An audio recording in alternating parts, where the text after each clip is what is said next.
ಆದಷ್ಟು ಬೇಗ ಅವನಿಗೊಂದು ಗತಿ ಕಾಣಿಸ್ಬೇಕಲ್ಲ. ಒಂದು ವಾರದಿಂದ ನಿಮ್ಮ ಅಣ್ಣ ಹೊಟ್ಟೆ ತುಂಬ ಊಟ ಮಾಡಿಲ್ಲ, ಕಣ್ಣು ತುಂಬ ನಿದ್ದೆ ಮಾಡಿಲ್ಲ. ಕಣ್ಣು ಮುಚ್ಚಿದ್ರೆ ಆ ಜೀವಾನಂದೆ. ಅವನು ಒಂದೇ ಸಲ ಮುಗಿಸ್ಬಿಡ್ಬೇಕು. ಸುಮ್ಮನೆ ಬಿಟ್ಬಿಡ್ತಾನ ಈ ಧರ್ಮರಾಜು.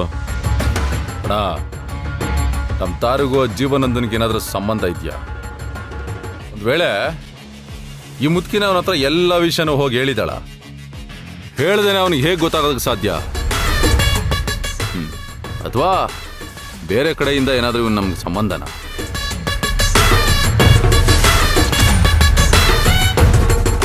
ಲೇ, ಅವನ ಸಂಬಂಧಿಕನಾದ್ರೂ ಸರಿ, ಶತ್ರು ಆದ್ರೂ ಸರಿ, ಅವನ ಕತೆನ ಮುಗಿಸ್ಬೇಕು.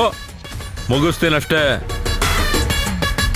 ಇಲ್ಲ ಅಂದ್ರೆ ಆ ಜೀವಾನಂದನವನು ನನ್ನನ್ನ ಹುಚ್ಚುಂತರ ಮಂಡ್ಯ ಜಿಲ್ಲೆಯಲ್ಲಿ ಅಲಿಯೋಂಗ್ ಮಾಡ್ಬಿಡ್ತಾನೆ.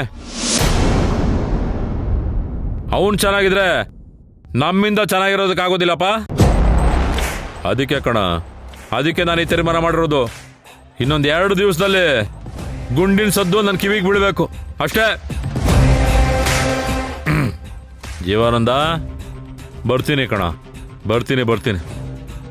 ಇನ್ನು 4 ದಿನದಲ್ಲಿ ನಿನ್ನ ಕತೆ ಮುಗಿಸ್ಬಿಡ್ತೀನಿ. ಮುಗಿಸ್ತೀನಿ ಕಣ.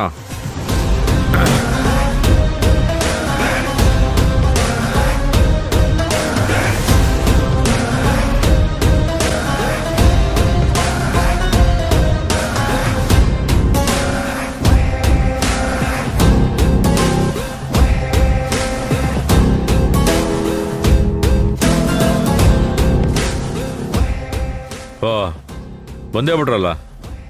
ಬಾ ಧರ್ಮರಾಜ್, ಹೇಗಿದ್ಯಪ್ಪ? ಏನ್ ಸಮಾಚಾರ? ದಿನ ಆಯ್ತು ನೋಡಿ. ಯಾಕಪ್ಪ, ಏನ್ ಸಮಾಚಾರ?